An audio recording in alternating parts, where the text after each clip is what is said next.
बिल्कुल, इस वक्त की बड़ी खबर जम्मू कश्मीर में एलएसी पर ज़बरदस्त पाकिस्तान की तरफ से फायरिंग की जा रही है। सीज फायर का वायलेशन किया जा रहा है।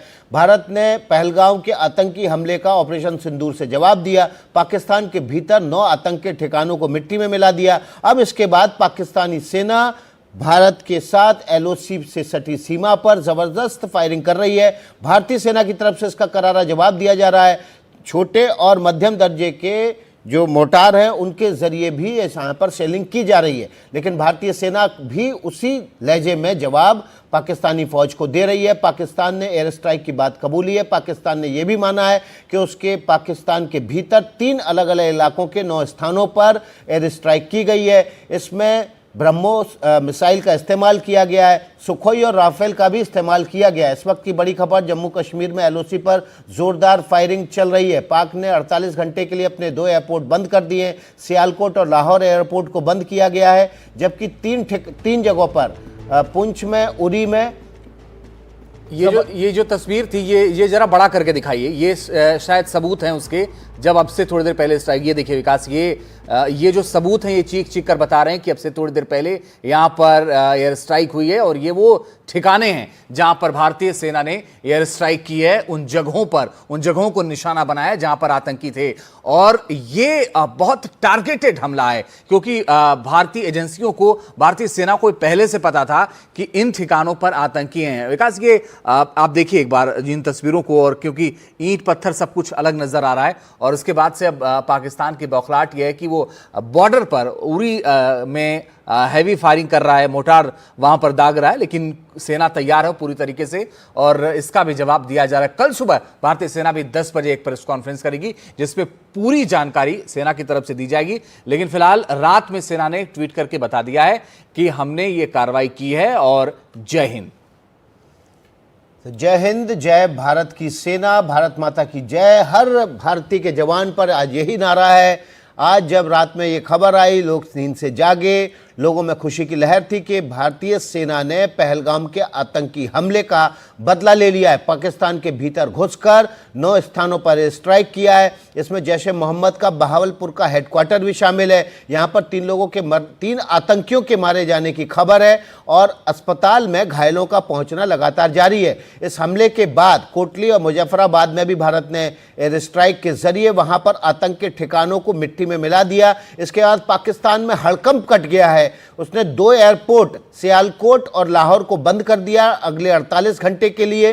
पुंछ में, मेंढर में और इसके अलावा 2 और जगहों पर पाकिस्तानी सेना की तरफ से सीज फायर का वायलेशन किया जा रहा है। जबरदस्त वहां पर सेलिंग की जा रही है। भारतीय फौज वहां पर भी मुंह तोड़ जवाब दे रही है। पाकिस्तान में इमरजेंसी का एक तरह से ऐलान कर दिया गया है। कल सुबह शहबाज शरीफ ने बैठक बुलाई है।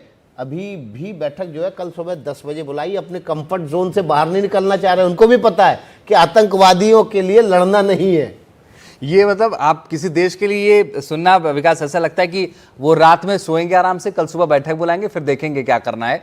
किसी देश पे स्ट्राइक हुई है और उनके प्रधानमंत्री कह रहे हैं कल सुबह बैठक बुलाएंगे। ठीक है, वो अपने उनके देश का मसला है। अगर वो आतंक ना पालते तो शायद इसकी नौबत ही ना आती और पहले ही मान लेते कि उनके आतंक पल रहा है और इस तरह के अगर हमले नहीं हुए होते पहलगाम में तो उसके बाद भी स्थिति ये नहीं होती। लेकिन विकास, ये जो तस्वीर आप देखिए राफेल से, ये बिल्कुल स्कल्प मिसाइल का इस समय जो इस्तेमाल है वो इस समय ये राफेल में दिखाया जा रहा है। राफेल एयरक्राफ्ट की हवाई तस्वीरें हैं और स्कल्प मिसाइल लॉन्च जब उससे की जा रही है तो ये उस वक्त की तस्वीरें हैं और ये पुरानी तस्वीरें। हालांकि इसका पाकिस्तान में होने वाली एयर स्ट्राइक से कोई लेना देना नहीं है, लेकिन जिस तरह से ब्रह्मोस मिसाइल और स्कल्प मिसाइल के इस्तेमाल की जानकारी आ रही है, तरीके से ये विमान गया होगा। बिल्कुल, तो ये वही राफेल विमान है और इसी तरह से स्कल्प मिसाइल जो है राफेल से लॉन्च की जाती है। ये उस वक्त की तस्वीरें हैं और ये किसी युद्ध अभ्यास के समय की तस्वीरें होंगी। इस समय हम आपके सामने 7 अलग अलग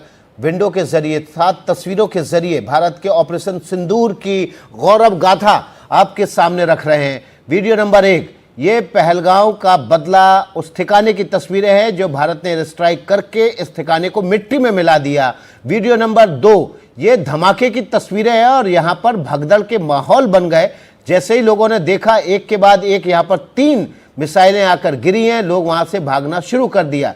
पहलगांव का बदला नंबर 3 में आप देख सकते हैं कि एक बड़ी मिसाइल आके गिरी और उसके बाद सड़क पर जा रहे बाइक पर सवार लोगों ने अपनी गाड़ी का मुख मोड़ दिया और पीछे की तरफ भागने लगे।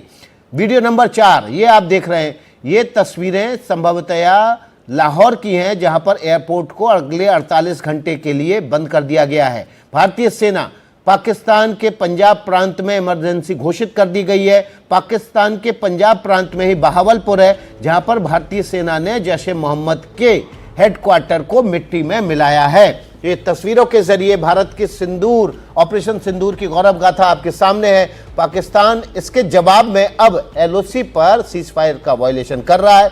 भारत भी यहां पर मुंहतोड़ जवाब दे रहा है और सुबह तक आपको खबर आएगी कि यहां पर जो पाकिस्तानी चौकियां हैं वो भी मिट्टी में मिला दी गई हैं। हाँ जी, बिल्कुल वो तबाह हो जाएंगे और ऑपरेशन सिंदूर को बहुत लंबे वक्त तक याद रखा जाएगा, क्योंकि एक तो नाम ऐसा है इस ऑपरेशन सिंदूर का, और ये जो पहलगाम से इसको कनेक्ट किया गया है ये अपने आप में बहुत भावुक कर देने वाला भी नाम है, क्योंकि जो हमला हुआ था उसके पीछे अब उसको चर्चा करेंगे। लेकिन उमाशंकर हमारे साथ लगातार बने हुए हैं। उमाशंकर, क्या कुछ और अपडेट है इस एयर स्ट्राइक से जुड़ी हुई आपके पास, अगर साझा करें?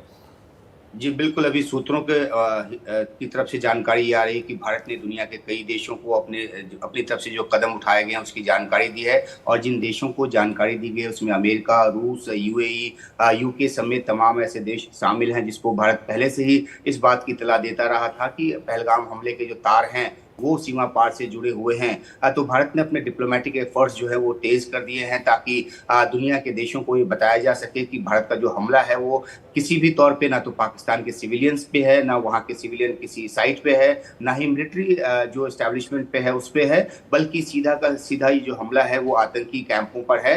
और इस बात को बताकर दुनिया के देशों को भरोसे में लिया जा रहा है। और साथ ही साथ जानकारी ये भी मिल रही है कि कोशिश भारत की ये होगी कि दुनिया के जो तमाम देश है जो पाकिस्तान पे अपने असर का इस्तेमाल कर सकते हैं, वो करके पाकिस्तान को इस बात को लेकर तैयार करे कि वो किसी तरह का रिटेलिएशन ना करे, क्योंकि अगर पाकिस्तान रिटेलिएट करता है एक देश के तौर पर तो फिर ये मामला जो है वो बहुत ज्यादा हाथ से बाहर निकल जाएगा।